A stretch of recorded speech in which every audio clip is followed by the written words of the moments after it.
제헌절은 대한민국 정부가 수립된 이후 우리 역사에서 최초로 헌법에 의한 통치라는 민주공화정의 이념을 부각시키기 위해 1949년에 국경일로 정해졌다. 조선왕조 건국일이 7월 17일이어서 과거 역사와의 연속성을 염두에 두고 1948년 7월 17일에 제헌헌법을 공포했다고 한다. 제헌절의 법률적 근거는 1949년에 제정된 국경일에 관한 법률 53호이다.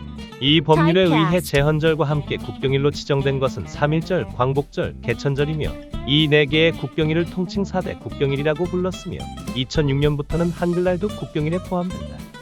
지금까지 국경일들은 모두 공휴일로 되어 있으나 2008년부터는 제헌절이 국경일의 지위는 유지하지만 공휴일에서는 제외된다. 3.1절이나 광복절, 개천절 같은 다른 국경일이 일제강점기 시기의 사건이나 독립운동과 직접 이어져 있다면 제헌절은 식민지 시기가 아니라 대한민국의 기원을 둔 유일한 국경일이라고 할 수 있다. 그러나 대한민국 헌법 전문에도 명시되어 있듯이 대한민국이 대한민국 임시정부의 법통을 이어받은 만큼 대한민국 민주공화제 헌법 대한민국 임시정부가 공포한 헌법이 공포된 1919년 4월 11일을 기준 삼아 제헌절을 4월 11일로 정해야 한다는 주장도 있다. 이런 주장을 하는 사람들이 가장 강조하는 것은 군주제에서 공화제로의 정체의 변화를 최초로 명확하게 표명한 대한민국 임시정부의 헌법 공포가 우리 역사에서 가장 근본적인 법률적 사건이라는 점이다.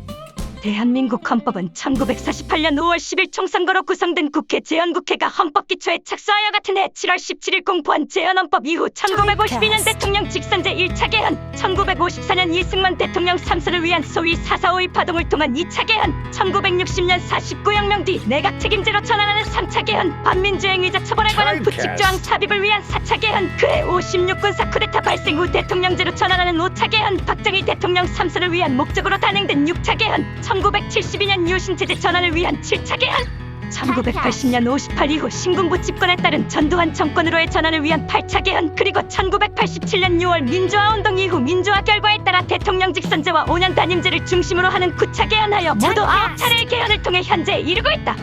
이와 같이 지난 60여 년 동안 총 9차례에 걸쳐 헌법이 개정됐으나 1960년 49혁명 이후의 개정과 1987년 6월의 민주화 운동 이후의 개정을 제외한 나머지 7차례 개헌은 모두 집권자의 권력 강화와 집권 연장을 위한 수단에 지나지 않아서 우리 사회에는 헌법을 특정 집단이나 정파의 이익을 위해 언제든지 고칠 수 있는 대상으로 가볍게 인식하는 경향이 있다는 비판의 목소리도 있다. 한편 만약 남북의 통일이 현실화되면 대한민국의 헌법도 바뀔 가능성이 매우 크다. 통일 방식이나 통일 과정에서 헌법적인 문제가 반드시 대두할 것이기 때문이다. 현재의 헌법은 지난 1987년 10월 27일 국민투표에 의하여 제9차로 개정, 공포된 헌법으로 전문을 비롯하여 총각, 국민의 권리와 의무 국회, 정부, 법원, 헌법재판소, 선거관리, 지방자치, 경제, 헌법 개정 이렇게 10장으로 나뉜 본문 130조와 부칙 6조로 구성되어 있다.